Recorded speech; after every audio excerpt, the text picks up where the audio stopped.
इन कछुओं के बच्चों को देख रहे हैं आप? इन्होंने अभी अभी धरती पर पैर रखा है। इनके सामने एक परीक्षा की घड़ी है। वो समुद्र की लहरों में जाकर वहां पर तैरना चाहते हैं, लेकिन अब इनमें से कुछ बच्चे ही चुने जाएंगे जो सबसे ज्यादा फुर्तीले और सबसे ज्यादा ताकतवर होंगे। वही बच्चे समुद्र की लहरों का आनंद उठा पाएंगे। बाकी के बच्चे शिकारियों का शिकार हो जाएंगे। यह नियति का तरीका है। ताकतवर को ही नियति की यहाँ जगह मिलती है और कमजोर की यहाँ कोई जगह नहीं। इस बात में कोई शक नहीं कि पुराने जमाने के लोग बहुत ताकतवर हुआ करते थे, और ये बात भी सच है कि वो लोग जिंदा रहने के लिए खाना खाते थे और हम सिर्फ जीभ के स्वाद के लिए खाना खाते हैं। चाणक्य ने अपने एक प्रसिद्ध श्लोक में कहा है कि रोटी से 10 गुना ज्यादा ऊर्जा आटे में होती है और आटे से 10 गुना ताकतवर दूध होता है और दूध से 8 गुना ताकतवर मांसाहार होता है और मांसाहार से 10 गुना ताकतवर घी होता है। आज की तारीख में यदि किसी इंसान को घी खाने के लिए दिया जाए तो वो 1 चम्मच से ज्यादा नहीं खा पाएगा, और यदि पुराने जमाने में देखा जाए तो उनका सबसे अच्छा खाना घी होता था। आपने महाराणा प्रताप के बारे में तो पढ़ा होगा।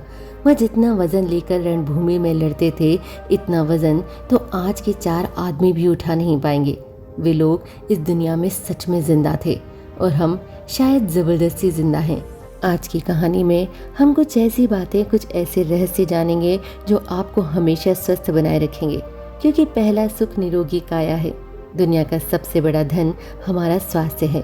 इससे पहले कि हम कहानी शुरू करें, चैनल को सब्सक्राइब और वीडियो को लाइक कर दीजिए।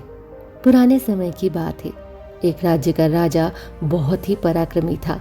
वो राजा इतना ताकतवर था कि आसपास के 50 से ज्यादा राज्य उस राज्य पर आक्रमण करने से पहले 100 बार सोचते थे। उन्हें पता था कि वहाँ के राजा और वहाँ की सेना बहुत ही ज्यादा ताकतवर है। राजा अपनी प्रजा के लिए काम करता था। प्रजा के लिए जो भी सबसे फायदेमंद चीज होती, उसी चीज का फैसला लेता। लेकिन जब राजा अपने घर की तरफ देखता तो उसे बहुत चिंता होती थी। उस राजा के 2 पुत्र थे। बड़ा वाला पुत्र बहुत ही ज्यादा ताकतवर था। वो हर चीज का हुनर सीख चुका था। तलवारबाजी हो, भाले से खेलना हो या आंख से खेलना, वो हर तरह की चालबाजी से संपूर्ण था। उसे जो भी चीज सिखाई जाती वो बहुत ही जल्दी सीख जाता। सब राज्य के लोग यही कहते कि यही राजा का उत्तराधिकारी बनेगा। और एक छोटा पुत्र था जो बहुत ही ज्यादा कमजोर था। वो कुछ भी नहीं सीख पाया, न तलवारबाजी सीख पाया, न ही युद्ध की रणनीतियां सीख पाया। वह हमेशा से आलस में पड़ा रहता। राजा को ये बात बहुत ही तकलीफ देती और राजा चाहता था कि दोनों बच्चों को बराबर राज्य मिले, क्योंकि दोनों तो मेरे ही खून है ना। राजा को पता था कि ये जो बच्चा कमजोर है ये इसकी गलती नहीं है, लेकिन इसे कुछ बातों का ध्यान रखना होगा, तभी ये दूसरे जैसा पराक्रमी बन पाएगा। इसी बात को ध्यान में रखते हुए एक बार राजा अपने छोटे पुत्र को एक आश्रम में ले गए। उसी आश्रम में ले गए जहाँ पर उसी राजा ने अपनी शिक्षा ग्रहण की थी। उसी गुरु के पास अपने पुत्र को ले गए और उनसे कहने लगे, गुरुदेव, मैं चाहता हूँ कि मेरा बच्चा आपसे शिक्षा ग्रहण करे। ये कभी भी कुछ भी सीखना नहीं चाहता। मेरा दूसरा बेटा बहुत ही बड़ा पराक्रमी है और राज्य को आज भी संभाल सकता है, और ये हमेशा से मेरा चिंता का विषय बना है। मैं क्या करूं कि इसको भी अपने दूसरे पुत्र की तरह बड़ा बना दूं। मैं चाहता हूं कि दोनों पुत्रों को बराबर का अधिकार मिले। मैं किसी के साथ भेदभाव नहीं करना चाहता।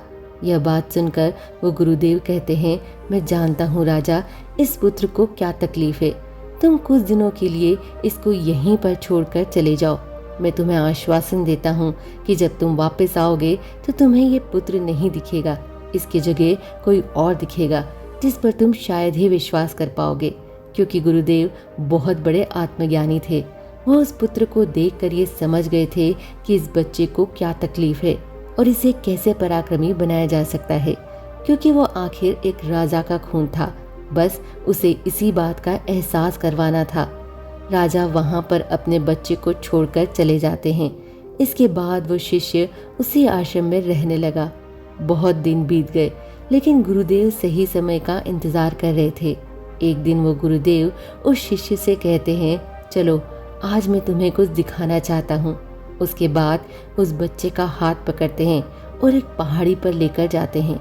उस पहाड़ी पर ले जाकर वह गुरुदेव कहते हैं कि आज मैं तुझे जो सिखाने वाला हूँ वो तुम्हें ध्यान से सीखना होगा, क्योंकि यदि तुमने आज नहीं सीखा तो जिंदगी में कभी कुछ भी नहीं कर पाओगे, क्योंकि अब तुम्हारे घर जाने का वक्त आ चुका है। मैं तुम्हें यह एहसास करवाना चाहता हूँ कि तुम इस धरती पर क्यों आए हो। इसके बाद वो गुरुदेव कहते हैं, जरा ऊपर ध्यान दो। ऊपर एक चील दिखाई देती है जिसके पंजे में अपना बच्चा पकड़ा हुआ था। वो ऊपर आकाश में जाती है, इतनी ऊंची जाती है कि बादलों को चीर कर ऊपर चली जाती है और वहां पर जाकर वो अपने बच्चे को छोड़ देती है। गुरु और वो शिष्य उस चील को ध्यानपूर्वक देख रहे थे। उसका बच्चा पत्थर की भांति नीचे जमीन पर आने लगता है। वो जब नीचे आने लगा तो अपने पंखों को फड़फड़ाने लगता है, लेकिन उसके पंख नहीं खुलते और वो एक गोल पत्थर की तरह नीचे गिरने लगता है। जैसे वो नीचे गिरने ही वाला होता है, ऊपर से एक पंजा आता है और उसे पकड़ लेता है और वो पंजा उसकी माँ का होता है। उसके बाद वह माँ फिर उसे ऊपर लेकर जाती है और फिर उसको आकाश में ले जाकर वहीं से छोड़ देती है। चील ऐसा कर रही थी, तभी गुरुदेव उस शिष्य का हाथ पकड़ते हैं और एक पेड़ पर लेकर जाते हैं। उस पेड़ के पास उस चील का घोंसला था। उस घोंसले में उस शिष्य को दिखाते हैं, इस घोंसले को ध्यान से देखो, इसी में उस चील का बच्चा रहता है। और इस पेड़ को ध्यान से देखो, इस पेड़ पर कितने फूल हैं, लेकिन फिर भी इस घोंसले में एक भी फूल नहीं है। वो अपने कोमल बच्चे को इस फूलों के अंदर रख सकती है, लेकिन वह जानती है कि फूलों में रहकर ये सिर्फ पक्षी बनेगा, लेकिन जब ये कांटों वाले घोंसलों में रहेगा तभी एक चील बन पाएगा। और तुम भी एक राजा के बेटे हो, इसलिए तुम्हें इस तरीके से फूलों में नहीं रखा जा सकता। तुम्हें भी कांटों में रहकर अपने आप को मजबूत बनाना होगा। और वह चील आज यही कर रही है। जो चील अपने बच्चे को उड़ाना सिखा रही है, वो बार बार जाकर अपने बच्चे को नीचे पटक रही है ताकि वो उड़ना सीख सके। वह जहाँ पर पैदा हुआ है, वह अपनी माँ अपने बच्चे को सिखाना चाहती है, उसका एहसास कराना चाहती है। यदि वह किसी दूसरे पक्षी की योनि में पैदा हुआ होता तो ये सब उसे करना नहीं पड़ता। वो एक फूलों में पैदा होता और फूलों में ही खत्म हो जाता। लेकिन चील के बच्चे का यह नियम होता है कि नियति उसे तभी जिंदा रखेगी जब यह सब हुनर वो सीखेगा। और तुम भी एक राजा के बेटे हो, तुम भी जब यह हुनर नहीं सीख पाओगे तो एक दिन मारे जाओगे। ये देखकर शिष्य को बहुत कुछ सीखने को मिला। उसने कहा, गुरुदेव, मुझे बहुत कुछ एहसास हो रहा है। मुझे पता है कि मैं एक राजा का बेटा हूँ और मैं इस तरीके से जिंदा नहीं रह सकता। इसके बाद वो गुरुदेव उस शिष्य को आश्रम में लेकर आते हैं और वहाँ पर कहते हैं, मैं तुम्हें कुछ बातें सिखा रहा हूँ जो पूरी जिंदगी अपने जीवन में याद रखना। चील से तो तुमने बहुत कुछ सीखा है, लेकिन तुम चील के बच्चे की तरह तो ज्ञान नहीं ले सकते ना। आखिर तुम एक इंसान हो, तुम्हें इंसान की तरह अपने शरीर को बनाना होगा। आज मैं तुम्हें कुछ बातें बता रहा हूँ जो तुम्हें अपने घर जाकर करनी है, तभी तुम एक पराक्रमी राजा बन पाओगे, अपने शरीर को स्वस्थ रख पाओगे, क्योंकि राजा कभी बीमार नहीं पड़ता। और तुम्हें यदि बीमार नहीं पड़ना तो तुम्हें इन बातों का हमेशा ध्यान रखना होगा। पहली बात जो तुम्हें ध्यान रखनी है, हमेशा सुबह जल्दी उठना। और तुम एक इंसान हो, इसलिए तुम्हारे लिए 6 से 8 घंटे की नींद बहुत है, इससे ज़्यादा कभी मत सोना। और सुबह जल्दी उठकर जो एक राजा अपने हुनर सीखता है, वो हुनर तुम्हें सुबह जल्दी उठकर सीखना है। सुबह जल्दी उठकर तुम्हें योगा और प्राणायाम करना है।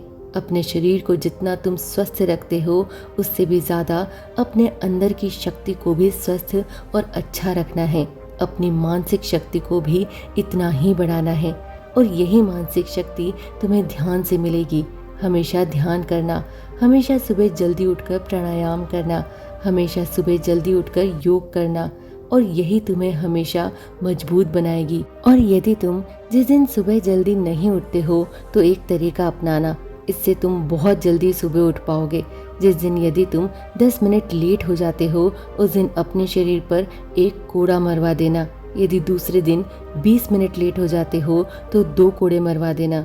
देखना 4 या 5 दिन में तुम समय से उठोगे, जिस समय तुम उठना चाहते हो।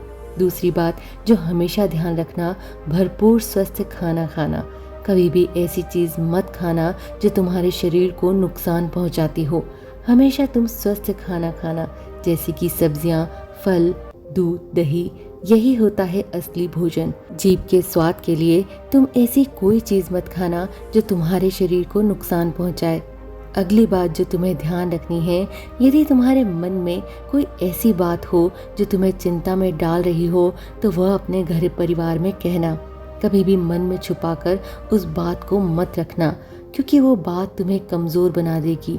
वो बात तुम्हें चिंता में लेकर जाएगी और चिंता शरीर को चिता बना देती है। इसलिए अपने मन में कभी भी कोई भी बात छुपाकर मत रखना। हर बात को अपने घर के, अपने परिवार से, अपने पिताजी से कहते रहना। कोई भी बात अपने मन में छुपाकर मत रखना। अगली बात, हमेशा सकारात्मक सोचना। कभी भी नकारात्मक विचार अपने दिमाग में मत लाना। सबके जीवन में उतार और चढ़ाव आते रहते हैं। अच्छा और बुरा सबके जीवन में होता रहता है। सुख दुख आते रहते हैं। ये जिंदगी के एक सिक्के के दो पहलू हैं। इसलिए जीवन में कैसा भी वक्त क्यों न हो, हमेशा सकारात्मक रहना। अगली बात जो तुम्हें ध्यान में रखनी है, हमेशा हंसते रहना, हमेशा मुस्कुराते रहना। यदि तुम्हारे मन में किसी बात की चिंता हो, तो वो बात की चिंता तुम्हारे चेहरे पर नहीं दिखनी चाहिए, क्योंकि तुम एक राजा हो और राजा हमेशा मुस्कुराता होना चाहिए, तभी जनता मुस्कुराती है। इसलिए जब भी तुम जनता के बीच रहो या अपने घर के बीच, हमेशा मुस्कुराते रहना, क्योंकि जितना तुम मुस्कुराओगे तुम्हारे शरीर में सकारात्मकता आएगी और इससे तुम्हारा शरीर और ज़्यादा मजबूत बनेगा। और आखिरी बात जो तुम्हें ध्यान रखनी है, वह है हमेशा दान पुण्य करते रहना। कभी भी दान पुण्य में पीछे मत हटना। तुमने सुना होगा कि पहले के राजा महाराजा ऐसे होते थे जो दान पुण्य में अपना राजपाट दे देते थे, क्योंकि वो जानते थे कि दान पुण्य सबसे बड़ी खुशी का मौका है। दान पुण्य जरूरी नहीं कि पैसों से किया जाए, किसी की मदद करके भी हम दान पुण्य कर सकते हैं। इसलिए कभी भी दान पुण्य में पीछे मत हटना, क्योंकि जब भी हम दान करते हैं हमारे मन में खुशी आती है और वही खुशी हमारे शरीर को मजबूत बनाती है, वही खुशी हमें स्वस्थ रखती है। इसलिए कभी भी दान में पीछे मत रहना, हमेशा दान पुण्य करते रहना, क्योंकि जितना दान करोगे तुम्हारी संपत्ति घटेगी नहीं बल्कि बढ़ती जाएगी। इसके बाद वो शिष्य गुरु के चरणों में पड़कर कहता है, गुरुदेव, आपने मुझे जो भी शिक्षा दी है मैं इसको जिंदगी भर याद रखूंगा। अब मुझे आज्ञा दीजिए, मैं अपने राज्य में जाना चाहता हूँ। उसके बाद गुरुदेव उनको जाने की आज्ञा दे देते हैं।